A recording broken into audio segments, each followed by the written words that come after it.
하반기를 시작하는 9월의 첫 주 예배함으로 함께 모이신 우리 성도님들 환영하고 또 축복합니다. 여러분, 시간이 참 빨리 흘러간다, 이런 소감이 들지 않으십니까? 이제 9월과 10월 또 11월과 12월, 올해가 4달밖에 남지 않았습니다.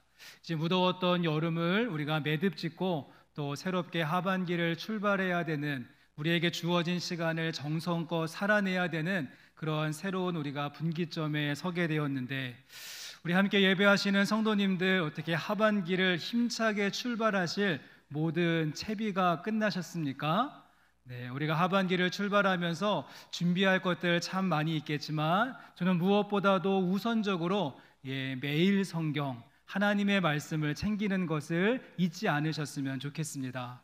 하나님의 말씀이 내 발의 등이요 내 길의 빛이니이다, 이렇게 고백하시는 성도님이라면 우리 말씀 준비하시고 그 말씀 안에서 새로운 길을 모색하실 수 있는 하반기의 여정이 되시기를 바랍니다.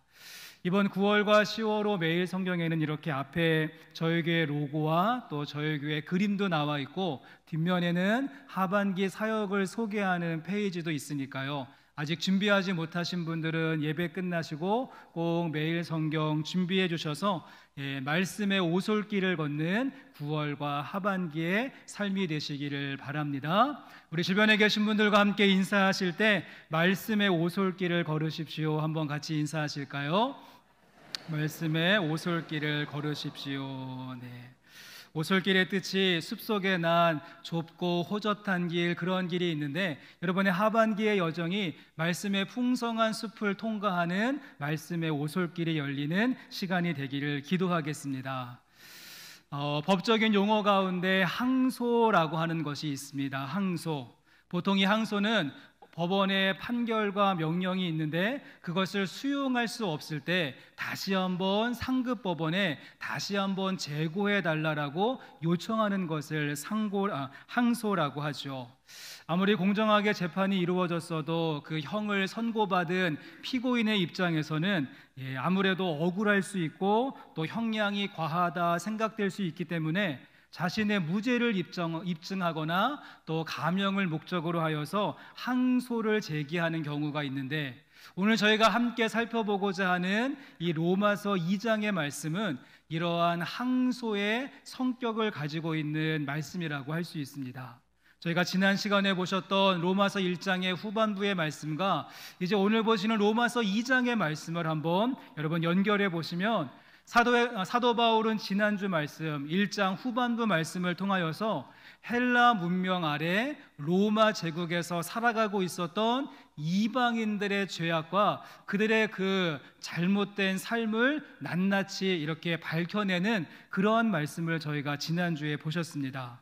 우상을 숭배하고 마음의 정욕대로 행동을 하고 동성애를 하고 또 성적으로 무너져 있고 불의, 추악, 탐욕, 살인 등등, 정말 사람이 어디까지 악해질 수 있는 것인가, 그 죄악의 깊은 나락에 빠져 있었던 로마 제국, 그 이방인들의 그 실태를 고발하고 또 알리는 그런 말씀을 저희가 지난 시간에 함께 살펴보았죠. 이제 그런 다음에 사도 바울은 로마서 1장 마지막 절인 32절에 이렇게 말씀을 마무리했습니다. 로마서 1장의 마지막 절인 32절 말씀을 보시면, 그들이 이 같은 일을 행하는 자는 사형에 해당한다고 하나님께서 정하심을 알고도 자기들만 행할 뿐 아니라 또한 그런 일을 행하는 자들을 옳다 하느니라. 여러분, 지금 1장 말씀을 마무리하면서 어떠한 판결이 내려졌습니까? 사형에 해당한다고 라고 말하면서 지금 세세한 죄의 목록들을 열거하고 이것에 입각하여서 이것을 증거로 하여서 이제 모든 사람이 사형이다, 사형이다, 땅땅땅 유죄 판결이 내려지고 말았다는 사실입니다.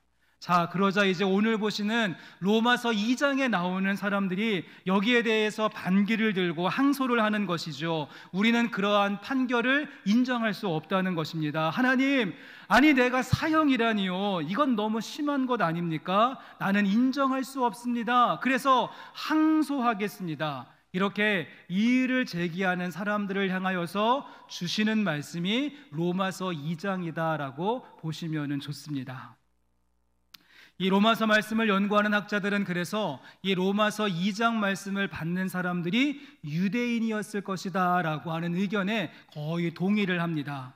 유대인 입장에서 본다면 참 억울하고 또 마음 불쾌한 일이지 않을까요? 우리들을 저 타락한 이방 민족, 저 로마 제국에 살고 있었던 저 허랑방탕한 삶을 살고 있는 저 이방인들과 똑같이 취급하면서 함께 묶어서 사형이다라고 이야기하는 말을 들으면서 용납이 되지 않았을 것입니다. 나름대로 선민의식을 가지고 율법을 철저하게 지키며 또 선하게 살려고 애를 쓰고 종교 생활에 내가 열심을 품었는데, 아니 이런 나를 저 타락의 끝을 걷고 있는 이방인들과 함께 묶어서 똑같이 사형을 이야기하다니 하나님 불쾌합니다. 씩씩거리면서 항소를 제기하는 부류들이 있었다는 사실입니다. 여러분, 사실 그렇습니다. 타락의 끝에 있는 사람들은요, 자신의 죄를 인정하는 것이 오히려 쉽습니다. 누가 봐도 명백한 천인공노할 죄를 지은 사람들은 순순히 자신의 죄를 자백하게 되어지죠. 그런데 나름대로의 기준을 가지고 선한 삶을 추구하고 여러분 양심적으로 산 사람들에게 걸어다니는 천사라고 칭찬을 받고, 아이고 저 사람은 법이 없어도 살만한 사람이야, 이렇게 호칭을 받는 사람에게, 도덕군자라고 하는 별명으로 불려지는 사람에게 당신은 사형에 해당됩니다, 이런 말을 한다라고 한다면 심각한 인격 모독으로 느껴지지 않을까요? 지금 로마서 2장 말씀에 등장하는 유대인들이 같은 심정이었습니다. 아이고 우리는 저들하고 다르다고요. 우리는 우상을 숭배하고 동성애를 하고 성적으로 타락하고 악독과 불의가 가득한 저 로마 사람들, 이방인들하고는 다르니까 같은 그런 부류로 보지 마시고 다시 한번 새롭게 판결을 내려주십시오. 정식으로 항소심을 제청하고 있는 것입니다. 성도 여러분, 그렇다고 한다면 이런 항소심을 제기하고 있는 유대인들에게 사도 바울이 가장 먼저 하는 말은 무엇일까요? 우리 2장의 1절 말씀을 같이 한번 읽어보시면서 항소심을 제기하고 있는 유대인들에게 사도 바울이 가장 먼저 이렇게 말합니다. 2장 1절 말씀 같이 읽겠습니다. 그러므로 남을 판단하는 사람아, 누구를 막론하고 내가 핑계하지 못할 것은 남을 판단하는 것으로 내가 너를 정죄함이니 판단하는 내가 같은 일을 행함이니라. 1절 말씀 속에 보시면 세 번씩이나 반복되는 단어가 있죠. 제가 밑줄을 쳐놓았는데 판단이라고 하는 말입니다. 지금 사도 바울은 2장 말씀을 시작하면서 항소심을 제기하고 있는 유대인들을 향하여서 남을 판단하는 사람아, 이렇게 부르고 난 다음에 남을 판단하는 것으로 내가 너를 정죄함이니 판단하는 내가 같은 일을 행함이니라. 판단이라고 하는 말을 세 번씩이나 반복하고 있다는 것입니다. 여러분, 지금까지 항소심을 제기하는 유대인들의 주장의 근거가 무엇이었습니까? 나는 그렇게 살지 않고 나는 저들과 다르고 나는 나름대로 의인이고 괜찮은 사람입니다. 여러분, 그들의 주장은요, 철저하게 이방인들과 비교하고 그들을 판단하고 그들과 비교하여서 나는 괜찮다라고 생각하는 모습을 가지고 있었다는 것입니다. 쉽게 누군가를 판단하고 정죄하고 평가하는데 그것부터, 그 비교하는 것부터 문제가 된다라고 하는 말씀으로 오늘 본문 말씀은 시작하는 것입니다. 우리가 많이 쓰는 말 가운데 내로남불이라고 하는 말이 있죠. 내가 하면은 로메스고 남이 하면은 불륜이다라고 하는 말. 사람들의 습성 속에는요, 내가 가지고 있는 주관에 따라서 모든 것을 판단하고 누군가 비교하게 될 때 자기 좋은 쪽으로 해석하고 적용하는 그런 우리들의 습성을 꼬집는 말입니다. 자, 이런 글을 읽은 적이 있습니다. 한번 들어보시면, 남이 잘못을 지적하면 비판적인 것이고 내가 잘못을 지적하면 예리한 것이다. 남이 온순하면 나약한 것이고 내가 온순하면 우아한 것이다. 남이 잘 차려입으면 허영심이 많은 것이고 내가 잘 차려입으면 미적 감각이 뛰어난 것이다. 남이 자기 생각을 말하면 성질이 나쁜 것이고 내가 내 생각을 말하면 솔직한 것이다.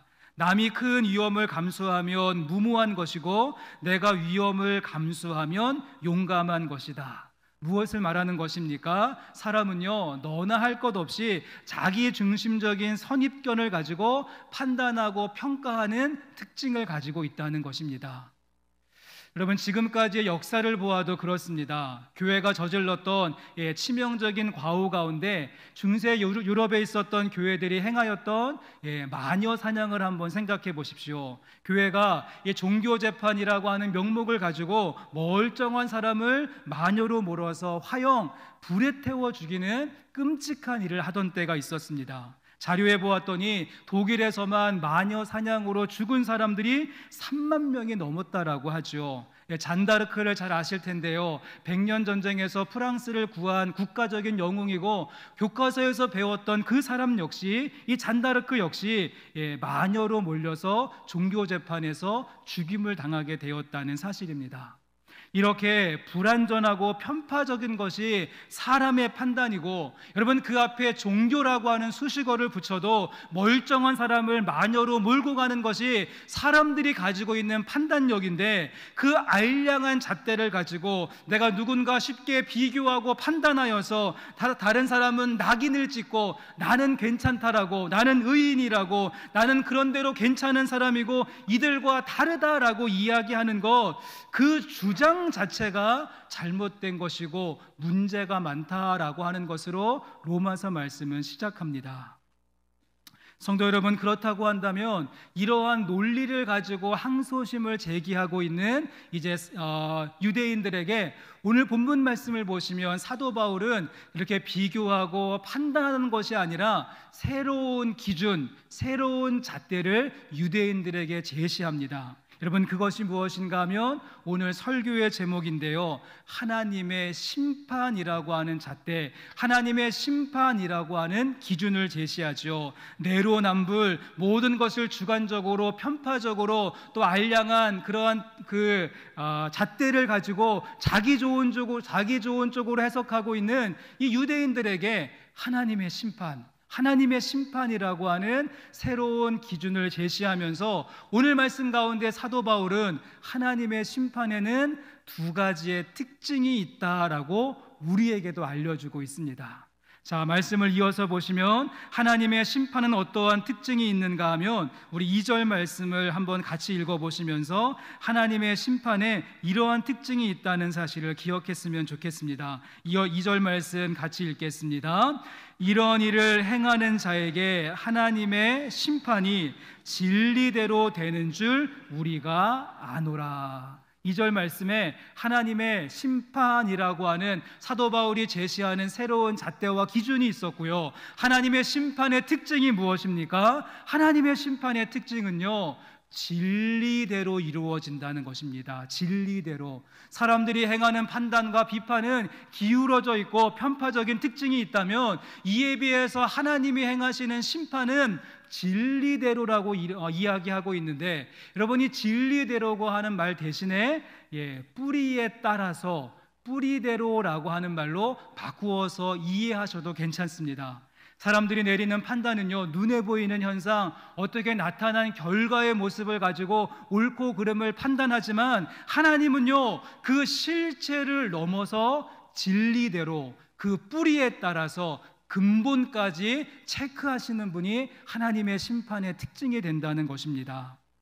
예수님이 이러한 말씀을 하셨습니다. 산상수훈 가운데 마태복음 5장 21절과 22절 말씀을 참고해 보시면, 옛사람에게 말한 바 살인하지 말라, 누구든지 살인하면 심판을 받게 되리라 하였다는 것을 너희가 들었으나 나는 너희에게 이르노라, 형제에게 노하는 자마다 심판을 받게 되고 형제를 대하여 라가라 하는 자는 공회에 잡혀가게 되고 미련한 놈이라 하는 자는 지옥불에 들어가게 되리라. 또한 이어서 27절과 28절 말씀도 보시면, 또 간음하지 말라 하였다는 것을 너희가 들었으나 나는 너희에게 이르노니 음욕을 품고 여자를 보는 자마다 마음에 이미 간음하였음이니라. 여러분, 일반적으로 사람들은요, 이 사람이 살인을 했냐 안 했냐, 이 사람이 간음을 했냐 안 했냐, 이러한 실체와 눈에 보이는 결과를 가지고 이야기하지만 하나님은 심판은 어떻습니까? 진리대로, 뿌리대로, 근본까지 보시는 분이시기에 형제를 미워하는 마음을 가지고 있는지, 마음속에 음욕을 품었는지, 그 중심까지, 숨은 동기까지 살펴보시겠다. 이것이 바로 하나님의 심판의 특징이 된다는 것입니다. 그래서 같은 의미로서 오늘 본문 말씀 가운데도 2장 11절 말씀을 보시면 2장 11절에 이는 하나님께서 외모로 사람을 취하지 아니하신다라고 이야기를 했고요.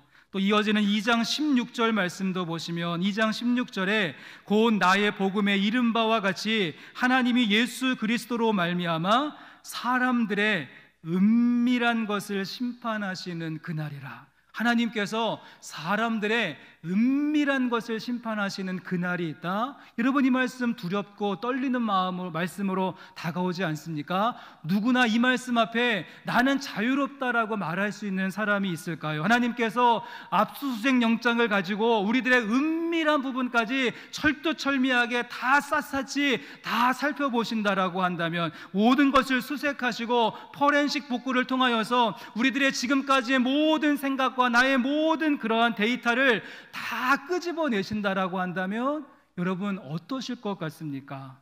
그러기에 사도 바울의 주장은 나는 그들과 다르다고, 나는 그렇게 살지 않았다고, 나는 의롭다라고 쉽게 누군가를 판단하며 스스로 의인인 척 하지 말라라고 말씀의 근거로 하나님의 심판을 제시해주고 있습니다. 탕자의 비유 속에 보시면 큰아들이 있고 작은아들이 있죠. 이 둘의 행동만 놓고 본다면, 삶의 모습만 놓고 본다면 정말 180도 다른, 완전히 다른 삶입니다. 하지만 뿌리대로 근본까지 체크하시는 하나님의 관점에서 본다면, 한 명의 아들은 나쁜 사람이 되어져서 아버지의 유산을 가지려고 했고, 또 한 사람은 착한 아들이 되어져서 아버지의 유산을 가지려고 했었던 그 뿌리와 숨은 마음은 똑같았다는 사실입니다. 여러분, 물론 우리가 하는 판단과 비판이 다 나쁜 것은 아닙니다. 우리 가운데 긍정적이고 바른 비판의 모습도 있죠. 객관성과 합리성을 가지고 성경에 기초하여서 또 공공의 선을 추구하고 약자들을 보호하고 변호하기 위한 그러한 판단과 비판은 우리 사회를 유익하게 만들어 갈 것입니다. 하지만 우리 가운데 있는 연약함이 무엇인가 하면, 우리가 90%의 긍정적이고 바른 판단과 비판을 하다가도 이상하게 어떠한 사람 이야기만 나오면 합리성과 보편성을 잃어버리고 내 안에 있는 삐딱한 감정을 가지고 판단하기 시작한다는 것입니다. 평소에는 그렇게 성경적이고 이성적인 분이 정치 이야기만 나왔다 하면 모든 것을 그쪽으로 몰고 가는 것을 보게 되죠. 평소에는 합리적이고 배려심이 많았던 분이 어떤 사건하고만 연루가 되고 연결이 되어지면 눈빛이 싹 바뀌는 것을 보게 되어집니다.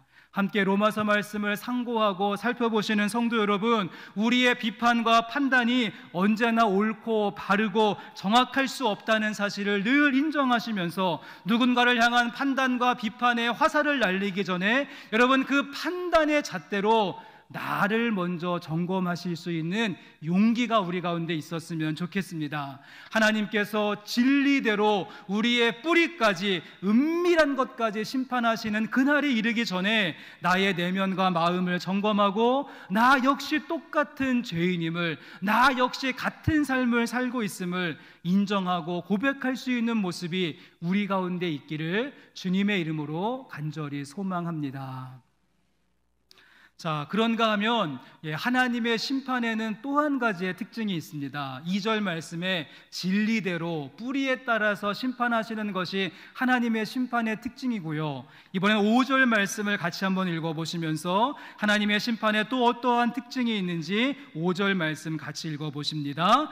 다만 내 고집과 회개하지 아니한 마음을 따라 진노의 날 곧 하나님의 의로우신 심판이 나타나는 그날에 임할 진노를 내게 쌓는도다. 여러분, 사도 바울이 던지는 또 하나의 묵직한 돌직구가 무엇인가 하면 하나님께서 이번 말씀에도 하나님의 의로운 심판을 이야기하면서 무엇 때문에 하나님의 진노가 쌓이고 있는가? 너의 고집과 그리고 회개하지 않는 마음을 따라서 지금도 우리의 고집과 회개하지 않는 마음으로 인하여서 지금도 하나님의 진노하심이 차곡차곡 쌓여지고 있다라고 말해주고 있습니다. 저는 개인적으로 로마서 말씀을 공부하면서 이 부분에 저는 큰 충격을 받았습니다. 말씀해 보시면 여기에 고집이라고 하는 말이 나오는데요, 이 고집이 어떠한 것인가 하면 어떠한 한 사람이 고수하고 지켜내고 있는 나만의 삶의 방식을 이야기하는 것입니다. 오늘 말씀이 1차적으로 유대인들을 향한 말씀이었으니까요, 유대인들의 관점으로 한번 적용해 보신다면 이들의 고집은요, 율법을 잘 지키고 그리고 종교 생활을 내가 충실하게 하고 유대인으로서의 정체성을 잘 지키며 유대인다운 삶을 살아가는 그 삶의 방식이 지금 고집으로 표현되어지고 있는 것입니다. 그리고 엄밀하게 따져본다면 이들이 왜 이렇게 고집스럽게 그 삶의 스타일을 유지하려고 했는가? 여러분, 그 이유는 무엇인가 하면 저 이방인들처럼 살지 않으려고, 저 타락하고 동성애하고 성적으로 문란하고 그 아주 암담한 삶을 살고 있는 이 로마 사람들처럼 살지 않기 위해서 그들은 정하고 율법을 행하고 종교적인 생활에 열심을 품고 유대인다운 삶을 추구하는 고집과 열심이 있었는데, 오늘 사도 바울은 그들이 지켜냈던 그 신념과 열심, 그 고집스러움을 무엇이라고 하는 것입니까? 그것이 바로 하나님의 심판과 진노가 임하게 되어지는 또 하나의 일이 된다라고 말하고 있습니다. 여러분, 그렇다면 문제가 무엇입니까? 유대인들의 문제가 무엇일까요?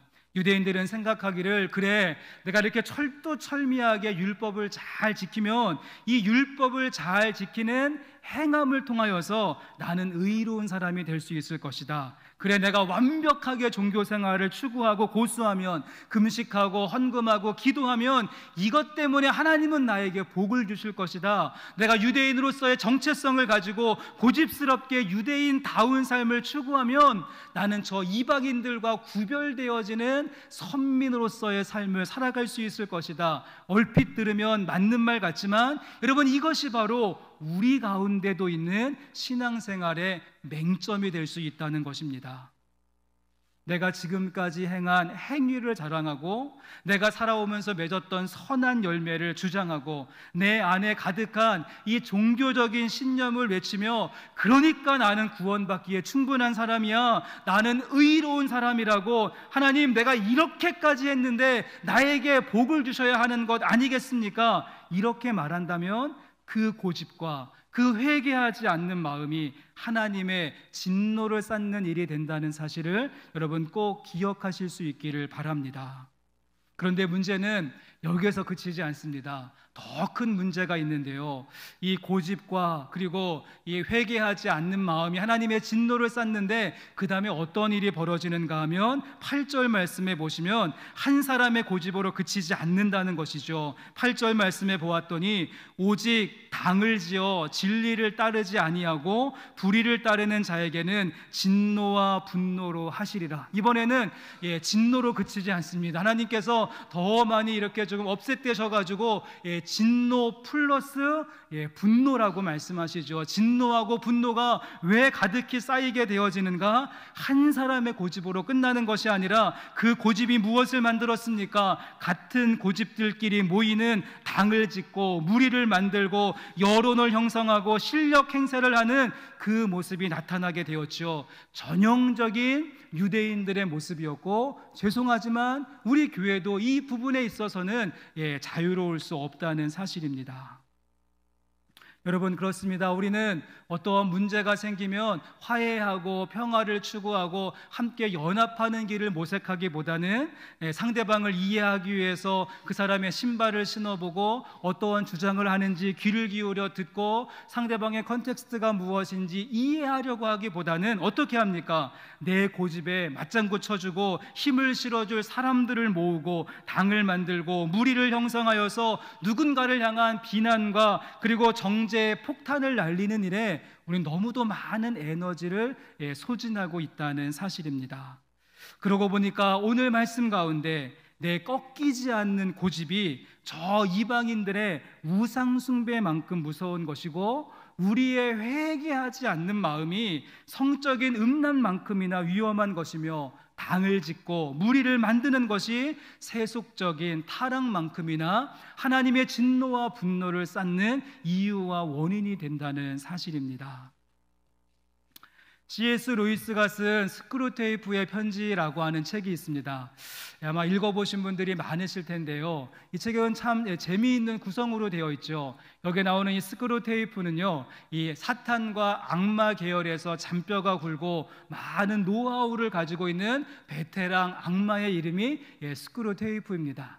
또 여기에 보시면 워머드라고 하는 이제 막 사탄 사역을 처음으로 시작한 초보 신참 그런 사탄이 나오는데, 이 삼촌이었던 스크루테이프가 자신의 모든 전략과 또 모든 그런 노하우들을 집약시켜서 마치 그 사도 바울이 디모데에게 편지를 보내듯이 이 악마의 베테랑이었던 스크루테이프가 워머드라고 하는 신참 사탄에게 어떻게 하면은 성도들을 쓰러뜨릴 것인지, 어떻게 하면 교회를 파기할 것인지 사탄들의 전략을 담고 있는 책이 바로 이 책인데요, 이 책에 보시면 어떤 내용이 있는가 하면 이러한 사탄의 전략이 있습니다. 제가 한번 읽어보겠습니다.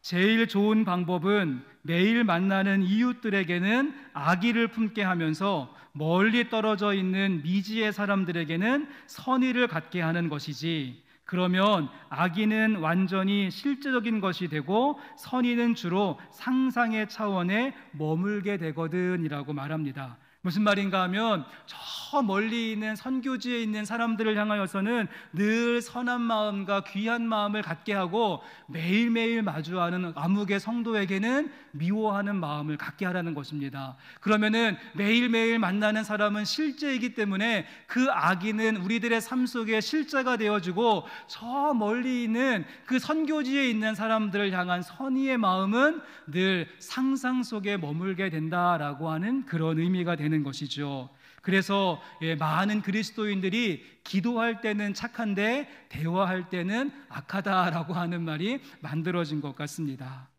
또 한 가지 사탄의 전략 가운데 이러한 부분도 있습니다. 너는 그가 어떠한 정치적 노선을 취하는지 조언하려고 하지 마. 그가 어떠한 정치적 노선을 취하든 너의 주된 임무는 딱 한 가지야. 애국심이든 평화주의든 자신이 믿는 종교의 일부로 생각하게 하거라. 그러다가 당파적 정신의 영향을 이용해 그것이야말로 종교에서 가장 중요한 부분이라고 생각하게 하라고. 그리고 나서 조금씩 소리 없이 비율을 맞춰가며 종교가 대의 명분의 일부로 전락하는 단계까지 몰고 가야 한다. 그러면 기독교는 애국주의든 평화주의든 자기 당파에 유리한 논증을 탁월하게 제공하느냐에 따라 겨우 그 가치를 인정받는 지경에 처하게 될 거야 라고 말합니다. 여러분, 사탄의 전략이 무엇입니까? 끼리끼리 만든 당파와 그 무리 안에 기독교를 가두어 두라는 것입니다. 기독교가 모든 이념과 상상을 초월하는 확장성을 갖는 것이 아니라 어떤 이념과 생각에 갇혀버리고 종속되는 모습, 마치 기독교 동아리처럼 만들어버리라는 것이죠. 그러면 이념과 생각이 다른 그 사람들이 같은 기독교를 믿기는 하지만 자기의 색깔과 자기의 당파에 따라서 서로 치고받고 싸우다가 스스로 자멸하게 될 것이다. 그것이 바로 사탄 입장에서 본다면 손 하나 까딱하지 않고 승리할 수 있는 방법이기에 이 스크루테이프가 워머드에게 하나의 전략으로 말해주고 있습니다. 여러분, 이것이 바로 고집을 꺾지 않는 사람들, 회개하지 않는 사람들, 당을 만들고 무리를 만드는 사람들을 통해 펼쳐가는 이 사탄의 전략이 되기에 하나님은 이 모든 것들을 하나님의 심판이라고 하는 그 범위 안에 두셨다는 사실입니다. 여러분, 그렇다고 한다면 이제 우리는 어떻게 해야 될까요?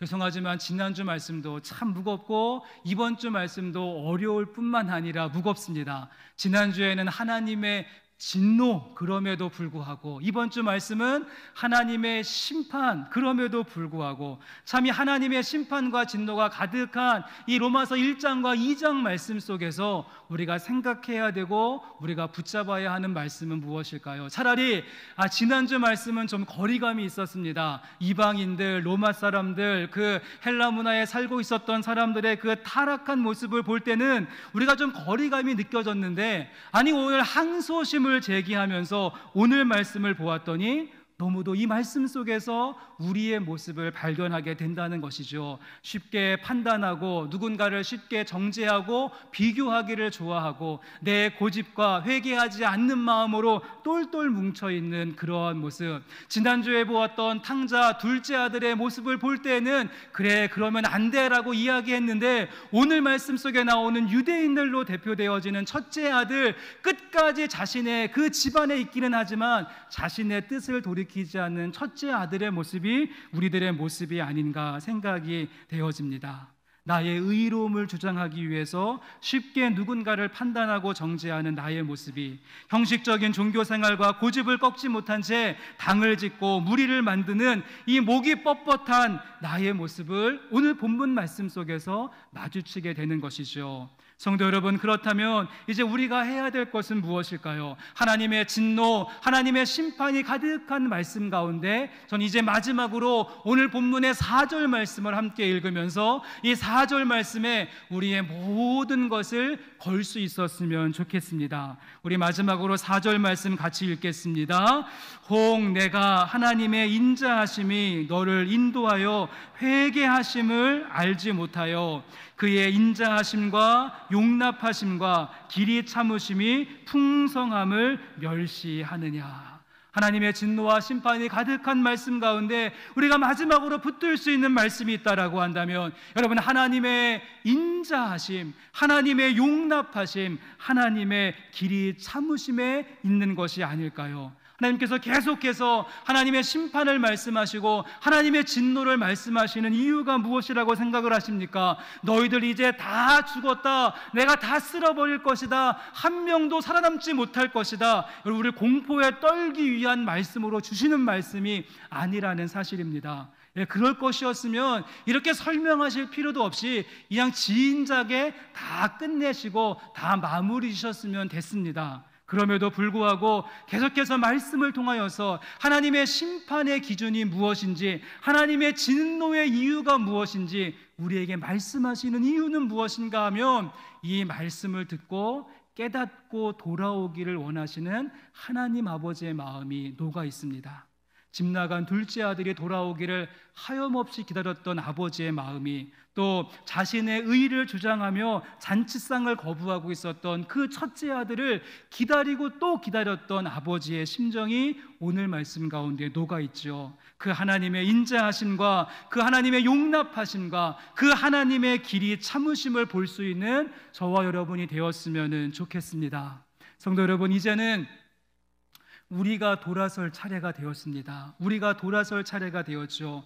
우리의 모습이 항소심을 제기하는 자리에 있는 것이 아니라 지금까지 의인인 척 살아왔던 삶을 회개합니다. 나의 노력과 애씀으로 구원을 얻으려고 했었던 이 무모한 시도를 회개합니다. 형식적인 종교 생활을 회개합니다. 쉽게 비판하고 정죄했었던 나의 나쁜 습성을 회개합니다. 나의 고집에 묶여 있었던 이 뻣뻣한 목을 회개합니다. 당을 짓고 무리를 만들고 내 편만 만들려고 했었던 나의 잘못을 회개합니다. 하나님의 인자하심, 하나님의 용납하심, 하나님의 길이 참으심으로 우리를 불쌍히 여겨 주옵소서. 우리가 돌아서고 회개하는 그 자리가 여러분 복음의 시작점임을 꼭 기억하시면서 그 복음의 출발점부터 새롭게 하반기를 출발하실 수 있는 우리 믿음의 성도들 되실 수 있기를 주님의 이름으로 간절히 축원합니다.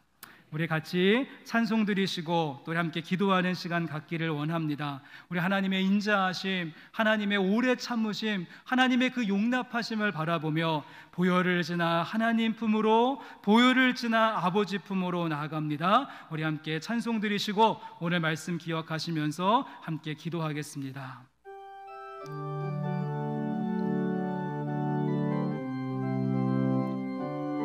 우여를 지나 하나님 품으로, 우여를 지나 하나님 품으로, 우여를 지나 아버지 품으로, 우여를 지나 하나님 품으로 한 걸음씩 다시 한번 고백합니다. 우여를 지나 하나님 품으로, 우여를 지나 하나님 품으로, 우여를 지나 아버지 품으로, 우여를 지나 하나님 한 걸음씩 나가네. 아멘. 그렇습니다. 존귀한 주보혈이, 존귀한 주보혈이 내 영을 새롭게 하시네. 존귀한 주보혈이 내 영을, 존귀한 주보혈이 우리를 새롭게 합니다. 존귀한 주보혈이 내 영을 새롭게 하시네. 존귀한 주보혈이 내 영을, 다시 한번 고백합니다. 존귀한 주보혈이, 존귀한 주보혈이 내 영을 새롭게 하시네. 존귀한 주보혈이 내 영을 내가 매일 십자가 앞에, 내가 매일 십자가 앞에 더 가까이 가오니, 구세주의 흘린 보배 비로소 나를 줘. 하나님, 내가 매일 십자가 앞으로 나갑니다. 내가 매일 십자가 앞에 더 가까이 가오니, 구세주의 흘린 보배 비로소 나를 정해. 우리 함께 시간 같이 기도할 때 하나님의 인자하심으로, 하나님의 용납하심으로, 하나님의 길이 참으심으로 우리를 품어주시옵소서. 우린 첫째 아들과 같이 나의 의로움을 주장하고 누군가 비교하는 모습이 너무도 많았으며 쉽게 정죄하고 판단하였고, 나의 이 고집을 꺾지 못한 채 당을 만들고 무리를 만들고 내 편만 찾았던 우리들의 이 불순종의 모습을 주님 회개합니다. 용서하여 주시옵소서. 하나님의 인자하심, 하나님의 그 극진하신 사랑으로 우리를 새롭게 하여 주시고, 그 복음의 출발점에서부터 출발하는 우리의 하반기에 삶이 되게 하여 주시옵소서. 이러한 기도 제목을 가지고 함께 시간 같이 통성으로 기도하겠습니다. 하나님 감사합니다. 오늘도 주신 말씀을 통하여서 우리의 삶을 붙들고 계시고 역사하시는 하나님의 일하심을 보며 나아갑니다. 하나님, 나의 의인이었어 살아왔던 나의 삶을 회개하며 용서를 구합니다. 나의 노력과 나의 애씀으로 내가 구원을 얻으려고 했었던 무모한 시도를 회개합니다. 우리의 종교적이고 형식적인 모습, 나의 뻣뻣한 모, 당을 짓고 누군가 비교하고 판단하기를 좋아했었던, 나는 그들과 다르다라고 주장했었던 나의 의로움을 주님 회개합니다. 용서하여 주옵소서. 하나님의 인자하심 속에, 하나님의 그 풍성하신 사랑 속에 우리의 삶이 새로워질 수 있도록 하여 주시고, 새롭게 결단하며 준비하며 나아가오니 하나님 인도하여 주옵소서. 다시 한번 이 시간 통성으로 기도할 때 우리 함께 이제 하반기를 출발하고 새로운 그런 분기점에 서게 되었는데, 여러분 하반기를 시작하면서 가장 지금 간구하시고 또 소망하시는 그 내용들이 무엇입니까? 함께 이 시간 우리가 부르짖어 기도하고 간구할 때 하반기 가운데 넉넉하게 승리할 수 있는 하나님께서 가장 필요한 것들로 우리 가운데 부으실 줄로 믿습니다. 건강의 문제를 가지고 기도하시는 분은 치료와 회복을 구하시고, 마음이 무너져 있는 분들은 마음의 회복과 역사를 구하시고, 가정의 문제를 가지고 계시고 일터와 삼터의 어려움의 문제가 있으신 분들은, 여러 가지 관계로 인하여서 지금 큰 낙심 가운데 있는 분들은 하나님 우리 가운데 새 일을 행하여 주시옵소서. 하나님 바라보게 되어질 때 하반기를 또 새로운 9월을 넉넉히 완주해 갈 수 있는 하나님의 가장 선한 것들로 이 시간 우리 가운데 부어주시옵소서. 이러한 기도 제목을 가지고 다시 한번 기도하고 간구하도록 하겠습니다.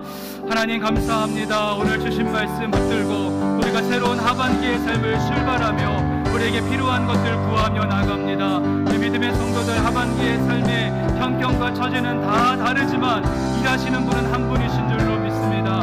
하나님의 의지하며 믿음을 구하는 우리 믿음의 성도들 가운데 하나님 필요한 것들로 채워주시고 가장 있어야 될 것들로 공급해 주시며 우리의 삶을 붙들고 온전하게 하시는 하나님의 그 채워가심이 인도하여 주시옵소서. 성령의 충만함으로 역사해 주시고 하나님의 가장 선한 것들로 우리의 삶을 주장하여 주시옵소서. 내가 아픈 부위에 손을 얹고 기도합니다. 회복의 역사가 있게 하여 주시옵소서. 무너진 마음 붙들고 기도합니다. 하나님 강건함으로 함께 하여 주시옵소서. 이루어 가시오 주님 바라봅니다. 고백하며 간구할 때마다 우리의 삶을 인도하여 주시옵소서.